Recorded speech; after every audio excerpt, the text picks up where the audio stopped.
So welcome to B2 Beacon's Leadership and Luminary Series. We are lucky enough to have today Gautam Goswami. Did I get that right, Gautam? Yep. Fantastic. Who is the Global Director of Digital Marketing for Actuate. Actually, VP of Digital Marketing. VP. I'd like to say CMO soon enough. No, not really, because CMO is too boring a job for me, Okay. seriously. Like, when I that's what she does, like, and my CMO does, they love to deal with analysts, they love to deal with all the PR nightmare. I like to deal with numbers. Okay. Numbers are my So thing. that's not your cup of tea. Maybe one day. Well, maybe when you slow down a little bit from your... Maybe for a startup that only focuses on numbers, we'll see. Okay, I like the sound of that. So just to level set, tell us a little about what Actuate does in specifically your role. What are you tasked with outside of knowing that you are the VP? So Actuate basically, we are in the BI industry. Okay. In a nutshell. So we are a BI firm.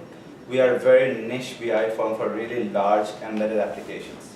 So if you have most probably used Actuate many times already, you just don't know it. Because your financial statements, your investment charts, how your money is doing within your bank, all that stuff is powered by Actuate. So we generally do applications where there's millions of end users in the end. So one application is built, embedded into the bank's interfaces, and then the end user is using it through the bank, not through Actuate with it. And also we are the founders of BIRT, B-I-R-T, Yep. which is the world's largest open source reporting tool. We have over 3.5 million downloads of BIRT as of today. And basically that gives us the biggest open source reporting community in the world. And speaking of open source, OpenText just purchased. Yes, Actuate, is that correct? OpenText is not an open source company, though its name is OpenText. Okay. But OpenText, yes, they signed definitive deal to get Actuate. Actuate happens on the 16th actually, which is this Friday. Correct, Sam? Well, I'll give you a proactive congratulations. How about that? Okay, Does that work? I'll take it. So what are you tasked with specifically? What's over your head? So basically, at Actuate I've done multiple different roles, but basically at the moment I'm tasked with generating outbound, so inbound leads. So all inbound new name leads is kind of my job. And I do that using 3 sets of tools. One is basically the websites. I own and manage the content and technology of all the websites. And then second part is search engine optimization and search engine marketing. So, and the third piece is social. So with my background with fashion outside of Actuate, generally in the last couple of years we have found in the fashion world, social has been one of the strongest things that we could get out there, get our name out there, got us a lot of marketing background and everything. But so I took some of that and brought it to Actuate. Though B2B is not considered to be a really good play for social, but I think we have completely proved that wrong. Well, and that's what I can't wait to dig into, Gautam. And having read a couple of your posts, which are fantastic, and having a couple of conversations with you, forgive me, but if I would love to begin to know you as the guru of B2B social marketing. I think not only do you understand the approaches and frame sets to think about social and how it fits into the B2B framework, but more specifically even the tactics, the tactics below that actually will generate results. So I'd love to press on that if we will. So by the way, just a guru, I think guru is kind of it's too early because the social marketing sphere itself in the B2B world is starting out. People are just trying to get it. And one of the reasons I actually started writing those blogs was that I told you in my first conversation with you was that there's so many analysts just naysaying social for B2B. Yep. They're saying there's no point in measuring your engagement. There's no way we can generate actual leads. It's just a number. It's not true. Yep. And guru is kind of far. Maybe I'll be guru someday. But today I can tell you my personal experiences. Semi-guru or junior guru? Guru in training? How about that? No. I don't do anything half-ass. When I'll be guru, I'll be guru. No, Okay. Semi. Okay. Semi is for losers. Oh, I love it. Trust me, I don't do anything that I'm not the best at. I got you. I love it. You're on that journey. So let's talk about some of the misconceptions out there, because I think you made a point in one of your blogs, if I remember correctly, that just because you're doing it wrong doesn't mean it doesn't work. I mean, I'm oversimplifying, but I think that's an excellent point, because a lot of folks are thinking about social B2B wrong, and they're actually executing it in an improper way. So what are the top 3 things you've seen people time and time again either cite or try to do within social media for B2B and completely miss the mark? Well, to start with, let's talk about staffing. A lot of large corporations even today think of social as just a part-time job. They'll most probably give it to someone like a PR person or a communications person, or maybe it's a 10% of a marketing person's job Okay, make sure that you have one post up on the Facebook every day. Make sure you tweet twice, and so this person who's tasked with doing 10 other things, they do it like a mechanical job that they have to do. They'll take some press release, some image, and just post it on Facebook. If you just go through the B2B Facebook pages of most corporations, like I have a comparison. You know, Facebook lets you compare the top or Sure. top 10, whatever. Just put them in your insights, and you'll see how everyone else is doing, right? Like my engagement in the B2B world, for all the other companies, including Tableau, my engagement on social compared to Tableau is 10x. Well, you're a very engaging guy, so I can see that. Yeah, so right? the thing is, what happens is, engagement comes from dedication and from focus. So the first thing that I did was I convinced my management that social needs a full-time person. Then, that full-time person needs a full-time graphic artist. Because in the fashion world, what we noticed is, every post was an investment. It was, I think actually I have a blog post about that, Yep. as to how to get the most visualization. engagement. Yep. Yeah. Every post is an investment. It's not about how many posts. And the way Facebook works, I don't know if you've heard, well, the basic concept is like a snowball rolling down a hill, right? So if you post something right now, and within the next 2 hours it gets about 100 likes, then it will get into what we call as post bumping, right?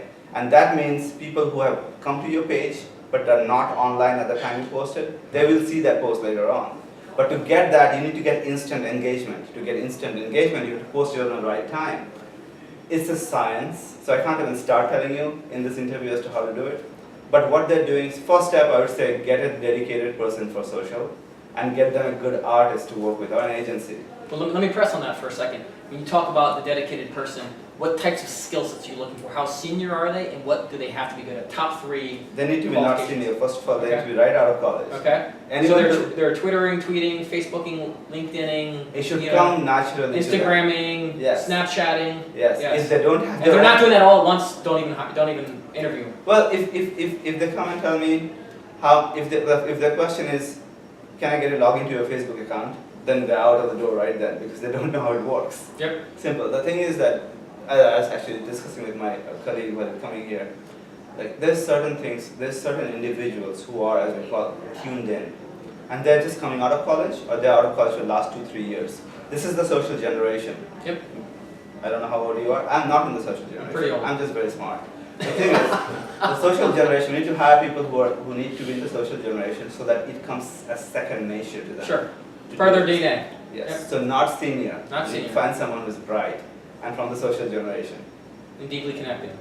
At least has a following. Yeah. A personal following, so they know what to do with their following. Because getting Facebook fans or Twitter followers is just one thing. Keeping them engaged and converting them into leads and opportunities, totally different cycle. Well, and what I mean by that is they have a point of view. People who usually have a network or following have a point of view on something. That's why people begin to follow. Exactly. Right? So there's that connection there. Okay, fantastic. That's great. So what's the second myth we can dispel from a social B2B perspective, Gautam?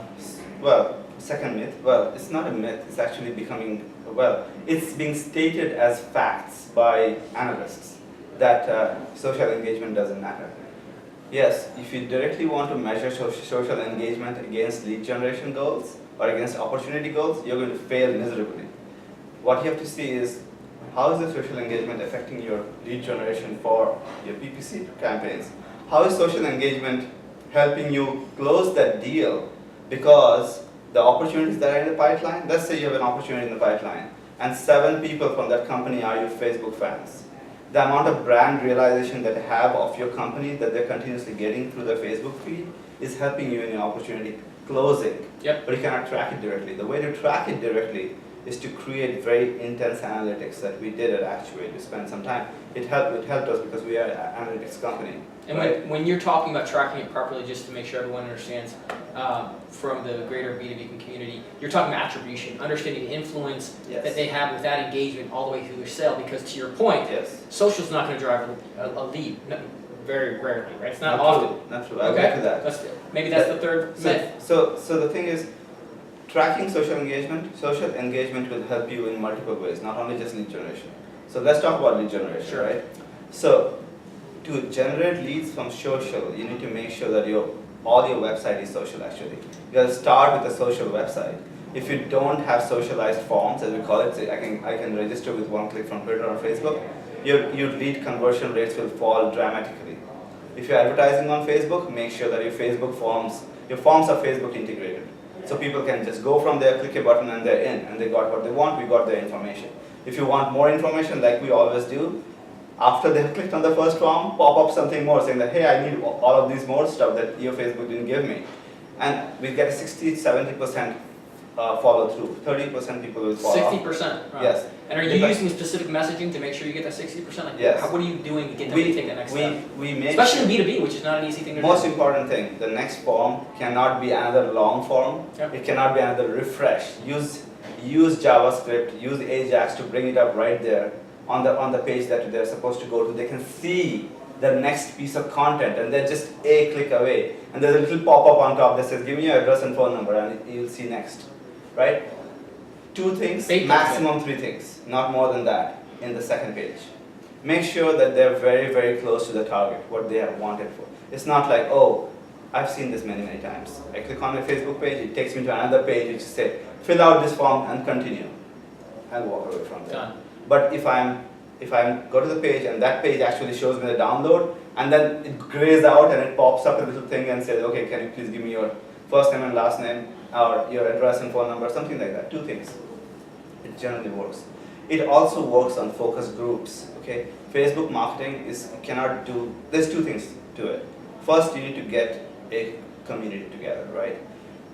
People who are your fans, if you have not got the fans through bad means like purchasing fans or just running Facebook ads to get as many clicks, if you actually have fans that are following you, when you provide ads to those fans and you provide clickable ads that come from the fan page onto a registration form, the conversion rate is crazy. For us, we get a 20% conversion. 20%? Yes. Which is going to outperform almost anything from a conversion page. Cost per conversion, $3, wow. $4 compared to $100 for Google. Now the other part, Facebook ads, where you actually use creating Facebook ads and it goes out to much, much bigger audience than just your fan page, right? We kind of avoid that as much as possible. Our job, get as many fans onto our page first. So run a campaign to get fans. Then get the fans to get registered, because your conversion rate will be higher. We do run some PPC campaigns on Facebook and Facebook Exchange. Conversion rates for those are 6 to 7%, just like 6 to 7. Yep. Yeah, very similar to our PPC campaigns. What we are seeing there is that though the quality of the leads are not that great, Yep. because people are not already engaged. They're not already a fan. They just saw something, they register, and they may be just mom and pops. They may be students. But if you actually have a captive audience, like you have created an audience of fans, and I don't know how many I don't know at your company if you use what we call as like targeting through email lists. That's very important. Like we literally use social to expand our lead base all the time. Well, I was just going to ask in terms of the paid social through Facebook, using that as a way to build your cookie pool so you can get into retargeting in a much more efficient way. Exactly. So that's the nurturing piece of this. So it's not going to necessarily convert to a lead, but it's going to give you the ability to actually have that next conversation, right? Exactly. And my third blog, which is about email replacement, right? Yep. Basically, what we do, you're going right to my next topic, God. I'm like, you know the right stuff to go to. Well, it's common sense, right? Like Yep. if you're going to, I came to these conclusions as I was doing it. Data told me what to do, right? Data driven. That's my. You need to let the data tell you. Yep. Listen to the data. It's telling you. Don't ignore it. He's our favorite buddy around here. We love that little guy. Exactly. We call him Data. Yeah. Exactly. So when data is telling me, here's the deal. These people are engaged. They're over here. I can see the companies that are in there. I have my people always run lists of fans and see which companies are engaged. So one of the things that you were just about to mention, I think, is how do we use the cookies? How do we use Facebook-based cookies and then follow up with other stuff? We do that, of course. We do retargeting through Facebook. We also do something like, so if somebody has registered, right, we take the domain names for those, right, and we actually get email lists connect to that domain name. How do you get the email list? Are you going through a third-party provider? Okay. Third-party provider, we can go through our own house lists, Sure. as well as we can do event-based email lists. Okay. So there's multiple ways we can access email lists that are verified. And then once we upload those email lists, we can expand our lead pool, because now the people that are getting to see the ads are people from the companies that have already registered with us, not on Facebook, maybe from some other campaign, but now I can target them in Facebook. So the emails that I'm sending to these people nobody opens emails. I don't know about your campaigns, but mine open rate is like 5-6% and click rate is 2% maximum. But on Facebook, if I continuously target someone, they're going to see them in their stream, the message, even if they don't click on it, they're seeing the message. One of the campaigns. Do you change that message based off? It's very personal. Actually, I don't know if you read my last post, but those messages are not generic. They're very specific. They're like, we know, we didn't say we know, but you have done this, now do this. Things like that. Yep. Right? You downloaded this is the next step. Yep. You want free training on something that we gave you last week? And that is, we know that we are only sending it to the people who have downloaded this, right? That's are the only people who are going to see it. It may be a little creepy. Shit, how does it know? But then it's very creepy when Facebook shows me the ad for the Chinese place next door to me and says like, oh, you bought from here yesterday. You want to get again? Same thing. 20% off. Yeah. Exactly. So I think the new social generation, they don't really care. They know they're getting targeted. Okay, and they like to see stuff that they're interested in, place of just crap and kittens all the time. Yeah. So the thing is that one thing I always Do you not let cats go? I love cats. Okay, just making sure. But I don't like only cats, right? Right. I like dogs too, and ads. Yep. And all the other stuff from Facebook. It's very interesting. Why do you think the IT guys are always on Facebook? I think developers are on Facebook quite a lot. I don't know if you have a policy of no Facebook, but in my company, I didn't make that a policy. You can be on Facebook. You have to be on Facebook. I mean, Exactly. you have to understand the medium itself as a channel, but it's a place to gain information And communicate. and get creeped out by weird advertisements that Exactly. you want, right? But let me ask you this: you did make a provocative statement about email being dead, potentially being dead, or being replaced by social. And I think a lot of folks struggle with that in B2B. They continue to turn to email. And you mentioned the notion of click-through rates and the things that are happening, but how do these major social providers like LinkedIn, Facebook, and Twitter, how do they help you to replace this potentially dying channel of email? By creating more engagement. So I have a few people in Facebook that I know who are pretty high up the ladder. One of the main things that they're trying to do is You're buddies with Mark, aren't you? You just don't want to say. Not really. Not yet. But anyway, the thing is that the main focus of Facebook right now is to create more engagement. One of the things that they're struggling with is NSFW content, as we call it, not safe for work content. There's a lot of that in Facebook. Sure. Right? And what they're doing to prevent that, that's one thing I don't agree with them. Those bars on pictures don't help. There's still something that we cannot pull up on our desktops when you're having a meeting. So basically, they're trying to do a trade-off between engagement. They want more engagement because that drives crazy engagement. Now, if they don't have engagement, they cannot possibly help me. Because if you are not on Facebook for whatever you want to look at, you can't see my ads, right? Can I make a reminder to the folks out there for 1 second? Because I think Sure. you made a great point around this. Number one is visualization, either being images or video, right? And number two is the fact that it has to be relevant to the audience that you're bringing it to, right? And I think people forget that because they're very often wanting to talk about themselves, the new product release, the new trade show booth that they're showing up, and at some point people don't give a shit. Yeah. They want to know why it should matter to them, bring them through, and then you're going to potentially drive that engagement. Thanks for driving me there. Actually, Yeah. one of the things that people do, and completely right, is that it's like a stream of their news, of what's happening in their company. People are not really interested to know everything that happens in your company every hour, right? I think if you're creating an ad, I think visual imaging, which is not literal, is very, very important nowadays. Like for example, a support picture we are about to release, we are very good at supporting you. Like, I could say that in big letters and people will just ignore it. But if you have an image of a huge elephant sitting next to a little dog holding an umbrella, you got 1,000 likes in 2 hours. It's cute. That's what people are attracted to, that image first, and then they read what this is about, right?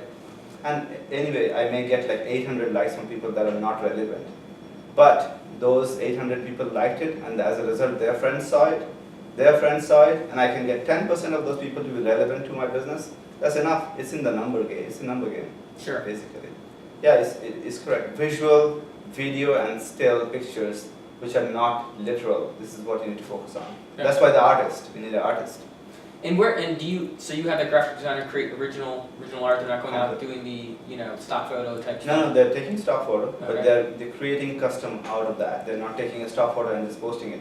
That a social media analyst can do, right? Yeah. But we have artists specially because we want to create custom messaging. Yep. Like we take an image, merge it with a few others to create that custom message that actually tells our story. in one image. You know, and I don't want to put words in your mouth, Gautam, but if I could glue together the last couple of posts that I read on your behalf and talking about what works and what doesn't work with social, I think that the one thing that kind of came together in my mind's eye is this notion of social, right? I mean, Mind's eye. in my mind, right? Is the notion of being social, right? So if you take the typical marketer is looking for leads, they're pushing their message, or they're thinking, I need to use social as another channel to push my message. But if you take the core essence of being social, which people who are the most social in a social engagement are people who ask good questions, and that they extract from you first, and then they tell a compelling story that's relevant to you or somehow connects or associates, and leveraging that core foundation of being social, which is those elements, as opposed to how do I find more leads through Facebook. Exactly. You need to make sure that all those, everything. So for example, one of the things that we always do, if there's a event happening out there, for example, there's a political event, right? We'll try to post a graphic that's connected to that political event, which connects to our data also. Say, okay, you know, look at this beautiful chart of the political constituencies or the heat map of this particular area, which shows the, for example, that shooting that happened in Georgia recently with the African American community. We had a lot of data points that we pulled up and we created beautiful charts, and we used that. It was very, very socially relevant, but it also got the point across that we have this ability to generate charts out of beautiful amount of charts using amazing amount of data from the social pool, right? That's the kind of thing. So it was relevant to the news cycle, but it was also relevant to your business. So that was a crossover. That was and it takes time. You have to think about it. You cannot have someone doing this part time. You need to have a think bank. So we do have a dedicated social person, but I have meetings with the team, the PPC manager, the website manager, the social manager, me. We are brainstorming every week on the next 4 topics that are going to create the significant engagement, right? And those topics are brainstormed like 2-3 weeks in advance. Sometimes something happens, I'll say, okay, this is happening, let's do it right now. So I'll go to the artist desk, I say, build me a graphic that shows this. I need this messaging, I want to make sure PPC ads are running on this. So it's all coming together, but that kind of brainstorming, where you have a plan for the next 2-3 weeks of what you're going to post, images go through the cycle, you get approved, then you post it. It's very important. You have to have a plan on how to be social, like you said, but make it relevant. Yep. You cannot just be social and be very popular, but it's not relevant to your group. Then it's just that. Then a lot of the analysts, what they're saying, the engagement doesn't matter. It'll be true, right? Because it'll be just a lot of engagement because you're posting really cute pictures, but it's not relevant to your business, and you won't get any leads. Yeah. So let me ask you this. Fine line. Fine line? Fine line between relevance and being social. Absolutely. And I think being able to leverage that to grow your influence, right? Like how do you connect those pieces? What's been the biggest flop? You know, obviously you're a smart guy with smart folks working with and for you. Tell us one of the stories that really fell on its face and let folks know that it's not so bad. Or maybe it was, you almost lost your job. I don't know, what happened? Oh, I almost lost my job. No, doesn't happen. Biggest flop in the social cycle? Yes. Okay, let me think. Okay, so we were launching a new training session and series of training sessions, right? So my social media lady, she said, okay, I'm going to post these pictures of all these charts, right? And I was like, no, this is crap. I'm like, people don't want to see charts. I'm like, post a picture of a really, really nice looking girl in front of a whiteboard, showing off, and she's like looking at the board, and there's like some really cool kids in front, and they're like, one of them, his mouth is open, and like there's a nice chart on the board. Provocative. That ad flopped like crazy, got like 4 likes on it. So okay, I'll change Why do you think that is? No, I changed it. I actually changed it. I still stuck with it. I said, let's put a guy on there, and let's put some like really hot chicks and all that here and there. Let's put some more color on there. Didn't work. She put the chart back with just graphs and said, free training, come here 30 minutes with bird experts, and got 2,000 or something likes on it, got 300 leads in like a week from that. And I was like, this is like typical what everyone would do. It was not my flary kind of thing. Sure. What's your learning? What do you take away from that? So as I said, it's about personas. You need to learn your persona. Who are you targeting? Like, if I'm targeting someone like you and me, who has got more of a visual sense, I think those ads would work better, the ones that I said. Versus if I'm targeting pure developers who only focuses, I want to create these great charts and I want to learn about this, right? I already downloaded this product and I want to learn about how to make this really cool chart. For them, the chart is just literal. This is what I want to make and I learn how to make it right here. Versus, oh, no, I don't want that. I just want to learn how to make this chart. So it's a matter of persona. We have to continuously experiment. I was just saying, testing's got to be a big piece of this, right? Continuously. And how often do you iterate? How often do you test the visual, the messaging, the ad groups that you're using? After that flop, Yep. we decided to create at least 2 or 3 variations of everything. Of everything. Yes, and now every ad that runs, we always have these 3 different variations to start with the same exact text message, and then one of them picks up and the other 2 are cancelled. That's how it works. Fantastic. It's always one very literal one very visual one, and one kind of in between. So what's been your biggest momentous success? What campaign? And talk about it holistically. How else did it integrate maybe with other channels like paid and search? So we recently launched, like Actuate had a recent launch of our first freemium product. It's called the Bird I Have F-Type. So the F-Type is our first enterprise class free BI server. And it's called I Have F-Type? iHub. iHub. F-Type. Okay. So I have F-Type. This is a F-Type means freemium, free Sure. type, right? We had actually the issue with Jaguar because we used F-Type. But anyway, getting past that, this program we have generated over 50,000 downloads overall, 25,000 that we could track directly over the last 6 months, and social has been one of the major pushes behind this, right? And what happened was, because we had been working on the social media stream beforehand, we had the upward stream, but when we launched this program and we started actually pushing this program to our fans, we saw incredible pickup, and we saw a lot of shares of that also. Increased our engagement. Our engagement went from being about 100 to 200 a week to 900 to 1,000 a week, which now puts us, like if you see the comparison chart, it's at 10x of the next competitor, which is Tableau. And everyone else's engagement is like a dot, you can't even see it. They're doing well, they're like about 100 engagement. We are at 967 this week. So that's engagement, number of likes, clicks, and shares on Facebook. Twitter, on the other hand, has been a total flop when it comes to lead generation. It's great for creating buzz. Lead generation, absolutely nonsense. The reason is, people use Twitter mostly on mobile devices. They're always on the move when they're looking at the tweets. If you click on a registration form and it asks for more than 3 or 4 things, you're not going to fill it up on a mobile device. Yep. Second thing, they don't have any information about you. They only know your first name, last name, and email address.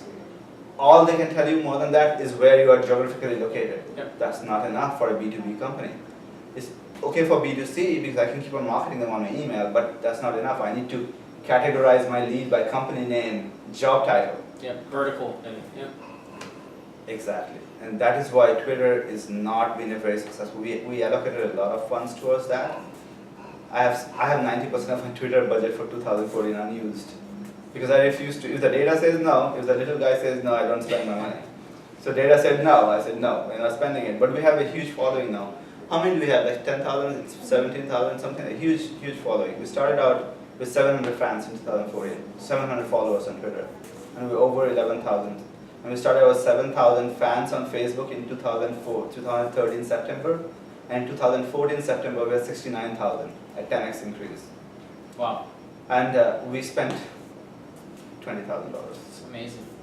Yeah. I mean, that's huge, right? I mean, it even goes to, you're talking about the notion of the, organic in its ability, in its lack of or its fall off, and if you're actually doing it well, that's not the case. I mean, you're proving that to be wrong, right? Yeah, absolutely. I think you need to have a plan around social. Don't run social campaigns as an individual standalone campaign. Social is going. I believe that social approval has replaced what we used to call as peer approval. Remember the time when you were about to buy something, you would call up your friend and say, hey, have you used this before? Or, what do you think of this? Yep. That's gone now. Right. It's how many likes this product has. It's how many posts have I seen on this product, how many likes on that post. Social proof persuasion. Yes, Yep. social persuasion. And it's replacing peer-to-peer approval significantly, especially if you have peers who are in the same group, at a same kind of interest group. I'm not talking about peers across industry, but in Sure. your industry peers, right? It's the social proof. Also, one more thing that I wanted to mention, I think that I remember, Google Plus. Last year was the year of Google Plus and Facebook. Google Plus has come a long way, especially. So it's now relevant. It's significantly relevant, mainly in the PPC world. So if you are running PPC ads, Google Plus will now show up below your PPC ad, and in the ad tell the user how many people are following you on Google Plus. And that has a significant impact on how many people will click your ad versus the other 3 ads or the 4 ads. Yep. Because Google Plus also doing one more thing. When someone basically registers through an ad that has a Google Plus showing, they're now trying to show that ad relevantly as a demographic push to anyone else who has also follows that demographic breakdown. So Google doesn't give me the demographics like Facebook does in detail, but they have it, and they're using it to target other people to show more relevant ads based on how you have placed it. It's no longer just a placement based on PPC keywords and stuff. Sure. It's also relevant based on Google Plus likes. So Google Plus is becoming a more focused. In 2015, we're going to spend a lot of time and money on Google Plus. And it gives you more streaming real estate on those SERPs ads. Right? Absolutely. Yeah. It's for pushing the SERP ads, basically. Yep, absolutely, that makes sense. So let's talk about advice you would give people. We talked about the pragmatic campaigns and tactics you've leveraged to debunk the impact social has on B2B. Let's look out a year from now, maybe 2 years from now. How should people be thinking about organizing strategically and tactically around leveraging social to drive engagement and conversions in the B2B world? That's a long question, Tad. Yeah, I know, I'm sorry. What the hell should we be thinking about? How about that? Let's break it down. Okay. Okay. So let's break it down to what should you do today to make sure that you actually have a significant impact from your social media in 2016. Sounds reasonable. Right? So if you are someone who's got if you're a company with 5,000 Facebook fans and 500,000 Twitter followers, or you're a company with 50,000 Facebook fans and 25,000 Twitter followers, in both cases, you are basically right at the beginning of the social business cycle. What you need to do is, you need to first of all figure out a strategy. Strategy starts from your website. You need to make your website social. You need to make every registration form, every campaign, everything that you're going to do social. Invest in the technology first. Don't start running social ads before your technology is in place. I didn't spend a single penny on social on ads, till April of last year, because my websites were not ready. I knew that if I'm going to run social ads and they have to come and register on reg forms, they're not going to do it. So that's step one. Second thing I would do is make sure that you follow the visual paradigms. Look at your website, look at the leaders' websites, and change the paradigm of your website to be a more visual play that will work better, because when you start sharing your web pages or content on social networks, you'll automatically pick up a more visual impact. Also, when someone comes from a social marketing or a social page onto your website, you need to make sure that the theme is maintained. So you have a visual play on the Facebook page, on the Twitter page. Your website is not a drab piece of text. Yep. Right? So there's a lot of investment. So invest in technology, visualization. Visualization and technology. Do we want a third? Well, the third thing is invest in people, the right people. Okay. Don't hire people who have a lot of experience. That's fantastic. Just hire the bright new kid out of the block who knows how to use this. Well, Gautam, this has been a pleasure. I appreciate you sharing your insights and thoughts with B2B Beacon.